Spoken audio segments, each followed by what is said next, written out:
I've spent more of my life in the woods than out of them. It's a part of who I am, if I can say that. The smell of damp earth and pine needles after a rain, the snap of a twig that tells you something's moving nearby, the way the light filters through the canopy at dawn. It's a language, and I've been learning it since I was a kid. I hunt, but not for sport. It's about respect, understanding the ecosystem, and providing for myself in the most honest way I know how. This year, I was scouting a new section of state land, a thick stretch of old-growth forest that rolls over a series of granite-faced hills. It's the kind of place that feels ancient, where the silence is so deep that you feel its sharpness in your ears.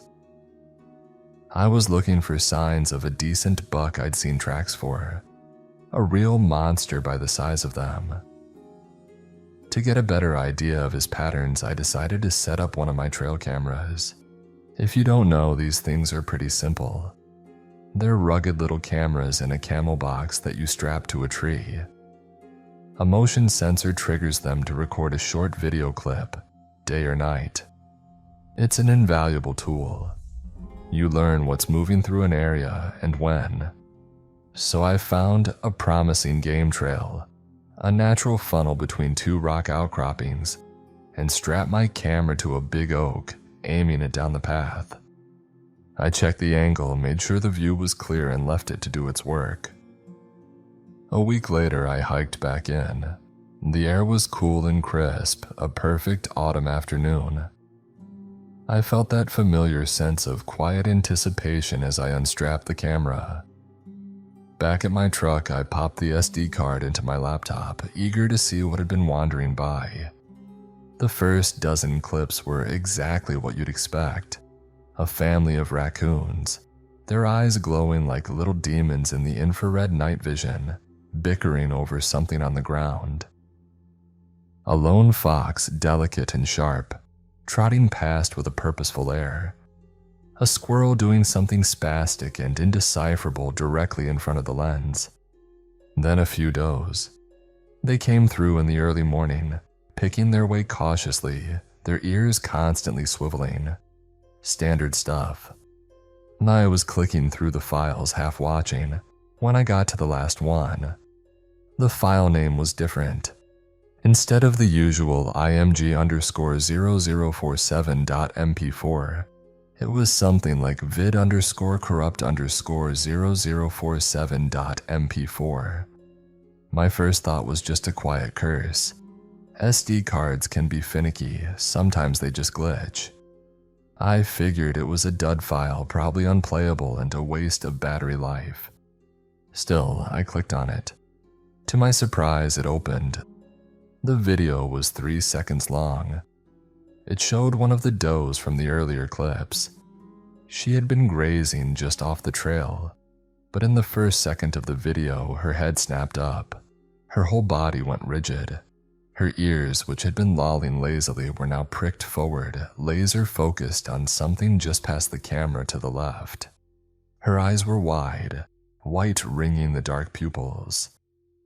It was the posture of an animal that has just sensed immediate, mortal danger.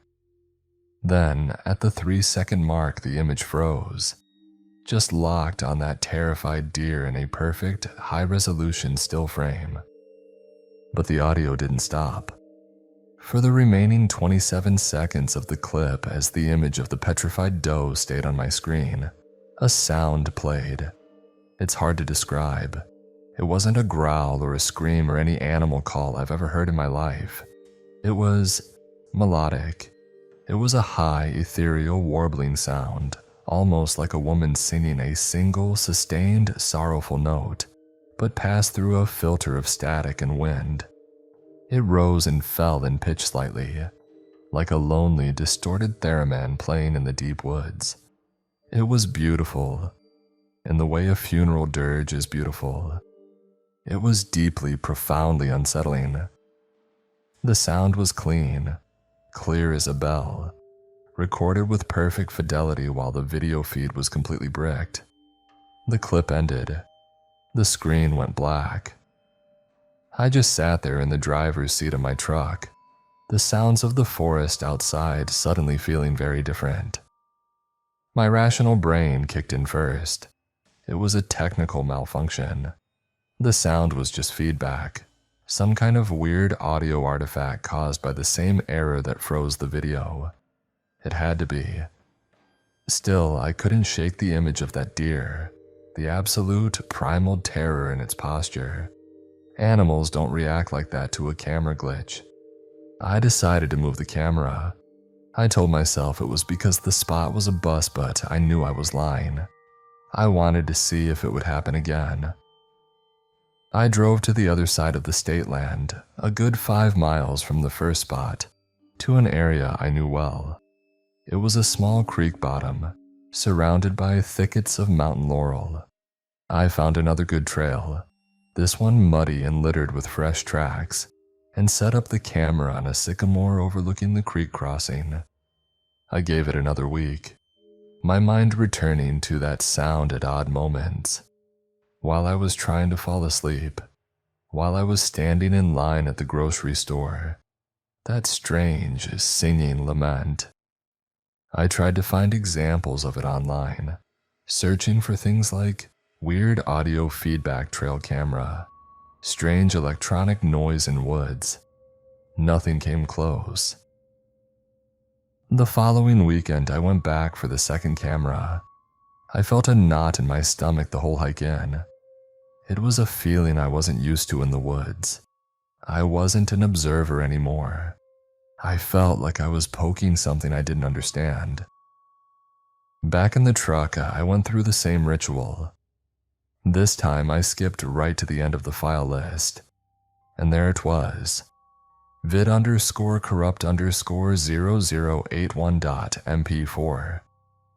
My breath caught in my chest. I clicked play. This time the subject was a big male coyote, slinking along the creek bank under the pale wash of the moonlight.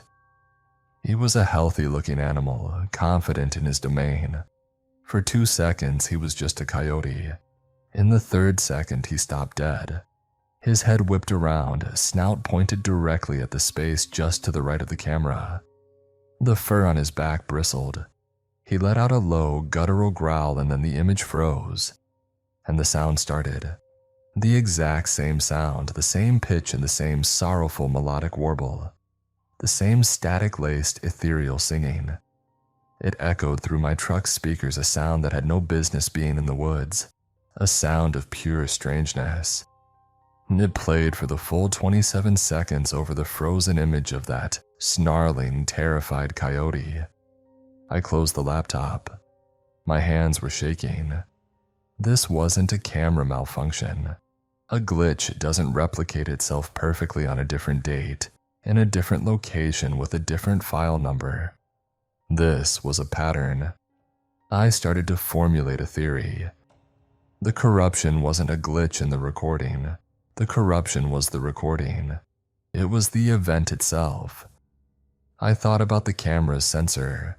It's designed to capture light and movement within a certain spectrum, a certain speed. What if something was moving in a way the camera's processor just couldn't handle? What if it was too fast, or emitting some kind of energy, or moving in a way that defied the simple logic of the machine? The camera would try to write the data, fail, and the video would just freeze at the last coherent frame it could manage. But the microphone is a simpler device. It just measures vibrations in the air. It doesn't care what's making them. It just records. The animals weren't scared of a camera glitch. They were scared of whatever was causing it. They could see it, or sense it, in that single second before my camera gave up the ghost. Whatever this thing was, it would appear the animal would react and the camera would fail, leaving only that haunting, impossible sound as evidence of its passage. The hunter in me was gone. The part of me that respected the woods, that understood its rhythms, was screaming that this was a rhythm I should leave alone. But the curiosity, the sheer gnawing need to know was stronger. This was a puzzle happening in my woods and I couldn't let it go. It felt like I was the only person in the world who knew this was happening. I needed more data, I needed more angles. I spent more money than I should have. I bought 3 more trail cameras, all the same model as my first one. My plan was simple if a bit crazy. I was going to triangulate the event. I found a small natural clearing deep in the forest, roughly equidistant from the first 2 locations. It was a quiet, bowl-shaped depression, maybe 50 yards across, ringed by tall, dark pines. The kind of place that felt hushed and watchful even in the middle of the day. I spent an entire afternoon setting it up. I mounted the 3 new cameras plus my original one on 4 separate trees at the points of the compass, all aimed directly at the dead center of the clearing. I was meticulous and used a handheld GPS to make sure they were perfectly spaced. I synced their internal clocks down to the second. My thinking was if the event happened in the center of the clearing, it would be in the field of view of all 4 cameras at once.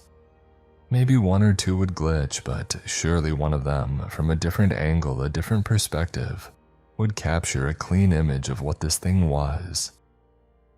As I finished with the last camera and stood in the center of the clearing, a cold breeze swept down through the trees. The sun was getting low, casting long, distorted shadows that stretched like grasping fingers across the forest floor. For the first time in my life, I felt an urgent need to get out of the woods before the dark. I packed my gear and practically jogged back to my truck, the feeling of being watched boring into my back the entire way. That was the longest week of my life. I barely slept. Every time I closed my eyes, I could hear that melodic wail. I wasn't thinking about deer anymore. I was obsessed. I thought about all the stories you hear from the deep woods, the tales of people who go missing, the strange lights, the sounds that can't be explained. I'd always dismissed them as campfire stories, the product of an overactive imagination in a lonely place. Now I wasn't so sure. Finally, the day came. I drove out to the spot, my stomach churning. The clearing felt the same as I'd left it. Quiet, still, expectant. I went from tree to tree, my hands fumbling with the straps as I collected the 4 cameras. I didn't even wait to get back to the truck. I sat on a fallen log at the edge of the clearing, pulled out my laptop and began the process. I loaded the card from the north-facing camera first. I scrolled through the files. Hours of footage of an empty clearing, wind shaking the branches, a squirrel, a blue jay. Then my heart hammered against my ribs. vid_corrupt_0112.mp4.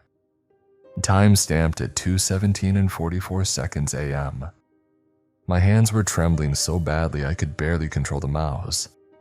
I pulled the second card, the one from the east-facing camera. I didn't even look at the other files. I just scrolled to the timestamp. 2:17 and 44 seconds a.m. Another corrupted file. South camera, corrupted file. 2:17 and 44 seconds a.m. West camera, corrupted file. 2:17 and 44 seconds a.m. They all glitched at the exact same second. A wave of cold, heavy disappointment washed over me, quickly followed by a fresh surge of dread. My plan had failed. It hadn't been a matter of angles. Whatever this thing was, its presence was enough to overwhelm all of them simultaneously. Defeated, I decided to watch them anyway. I opened the file from the north camera. A small rabbit was in the frame, nibbling on some clover near the center of the clearing. For 2 seconds, it was peaceful. Then its head shot up, its nose twitched frantically, and it bolted out of frame in a brown blur. The image froze on the empty clearing a split second later. Then the singing started. I opened the other 3 files. The footage was almost identical. Each one captured the same rabbit from a different angle. Each one showed its moment of sheer panic, and each one froze at the exact same instant, leaving an image of an empty patch of grass and trees. And from the speakers of my laptop, the sound played, quadrupled now, overlapping from the 4 open video players. The air around me filled with that horrible, beautiful, singing scream. It was a chorus from hell. I slammed the laptop shut, my ears ringing with the phantom melody. I sat there for a long time, the silence of the woods pressing in. My experiment was a failure. I had nothing. Just 4 videos of nothing. But wait, the final frame, the frozen image. It was an image of an empty clearing, but it was an image captured at the exact instant the event occurred. Maybe there was something there, a clue.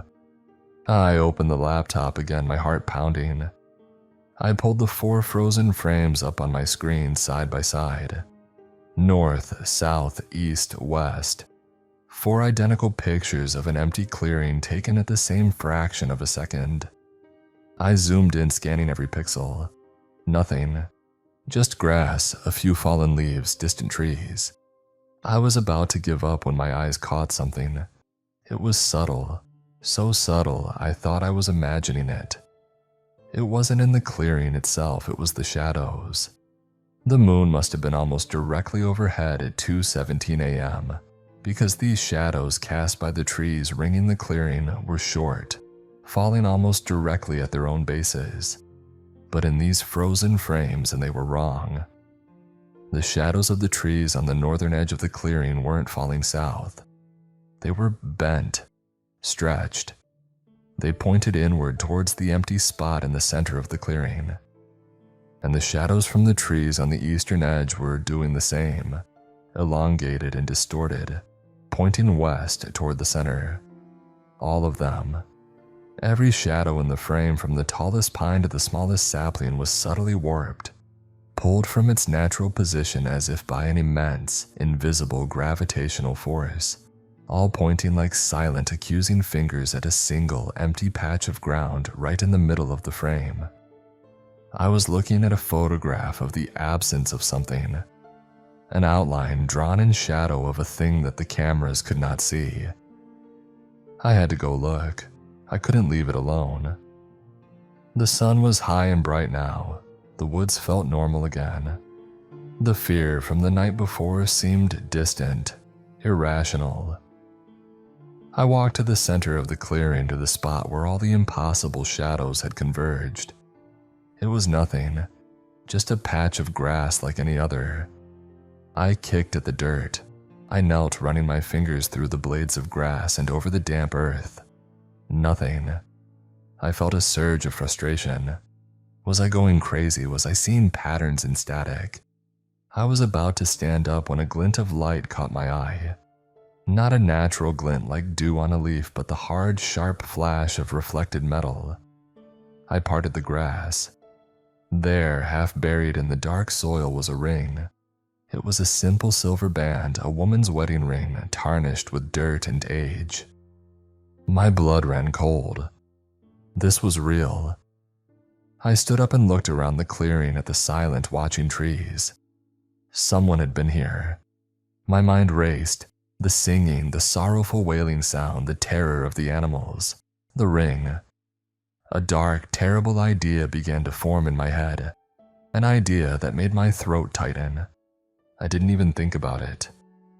I went back to my truck, my mind on autopilot. I grabbed the small entrenching tool I keep for emergencies. I walked back to the clearing, my boots heavy on the forest floor. I stood over the spot where I found the ring and I started to dig. The work was hard. The soil was dense and webbed with roots. I sweated and strained, shovelful after shovelful of dark earth piling up beside the hole. I was driven by a grim, compulsive need to see what was down there, to prove my horrifying suspicion right or wrong. The sun beat down, but I barely noticed. I just dug. After about 2 feet, my shovel hit something that wasn't a rock or a root. It made a dull, soft, sickening thud, and a smell, a thick, coppery, rotten sweet smell, rose from the hole. The smell of decay. I dropped the shovel and fell to my knees, scraping at the loose dirt with my bare hands. First, I uncovered what looked like a scrap of faded blue fabric. Then, my fingers brushed against something hard and curved. A bone. I kept digging, my breath coming in ragged gasps, until I had uncovered enough to see. It was a body. What was left of one. It was in a terrible state, mostly skeletal, wrapped in the tattered remains of what looked like hiking clothes. A woman, I thought, judging by the frame and the scraps of clothing. Lying in a shallow, unmarked grave, right in the spot where the shadows bent. I scrambled back from the hole, gagging, my mind reeling. I had found her, the source of the song, the reason for the fear. I stared at the shallow grave, at the silent remains, and a profound sadness washed over me. A person, a life, ended here alone in the deep woods. It was in that moment of horrified stillness that I noticed it. The quality of the light had changed. The bright, reassuring sunlight had faded to a deep, bruised orange. The shadows, the real shadows this time, were growing long and black around me. I looked up at the sky. The sun was gone, sunk below the tree line. I had been digging for hours. I had been so consumed by my task that I had let the day slip away. Night was falling. A jolt of pure adrenaline shot through me, a primal, instinctual terror that eclipsed everything else. It happens at night. The thought screamed through my head. And I was here, in the clearing, at the center, at her grave. I didn't even think to fill the hole back in. I just grabbed my shovel, my pack, my laptop, and I ran. I crashed through the undergrowth, branches whipping at my face, my only thought to get out, to get away from that place. And then I heard it. It was coming from the woods behind me, all around me. The same high melodic, wailing sound from the videos. It was louder now, raw, filled with a grief and a rage that was terrifyingly real. It was here, with me. I ran faster, my lungs burning, my legs pumping. The sound grew in intensity, a piercing, singing scream that seemed to vibrate in my bones. I could see the faint, distant glow of the streetlights on the road through the trees. It was maybe 100 yards away. The singing was right behind me now. It was so loud it felt like it was inside my head. I risked a glance over my shoulder and saw nothing but impenetrable blackness. But I could feel it, a presence, a cold spot in the air that was moving as fast as I was. I pushed myself harder, my body screaming in protest. The road was so close. The edge of the woods, the line between the wild and the sane world, was just feet away. Then I felt it, a pressure on my left shoulder. It was a weight, a point of intense, soul-deep cold that seemed to leach the strength from my limbs. It wasn't grabbing me, not yet. It was just there. I let out a yell and threw my entire body forward, a desperate, clumsy lunge. I stumbled out of the tree line, crashing through the last line of bushes, and fell onto the hard, unforgiving asphalt of the road shoulder. The instant my boots hit the pavement, the sound stopped. Not faded away, it just cut out. One moment the air was filled with that unholy screaming melody. The next, there was only the sound of my own ragged breathing and the chirping of crickets. Complete, total silence from the woods I had just escaped. I lay on the ground for a long time, gasping for air, staring back at the black, silent wall of trees. Nothing. There was nothing there. But it was there, I know it was, I felt it. I eventually found my car, drove straight to the county sheriff's office, and told them everything. I probably sounded like a lunatic, rambling about corrupted videos and singing sounds and bent shadows. But when I told them about the body, they listened. I led them back there the next morning, The grave was just as I'd left it. They cordoned off the area and did their work. I gave my full statement, left out the parts about the singing and the shadows. I just said I was scouting, saw a depression in the ground and got a bad feeling. That was a week ago. The reason I'm writing all this down, the reason you're reading it, is because I got a phone call about an hour ago. It was from one of the detectives on the case. They had identified the remains. She was a hiker who had been reported missing last year. Her car had been found at a trailhead on the other side of the state land. They'd searched for months and found nothing. He thanked me for my help and told me the family had been notified. He said they were just glad to have closure. Closure. I hope he's right. I hope she can rest now, and I hope finding her has brought her some kind of peace.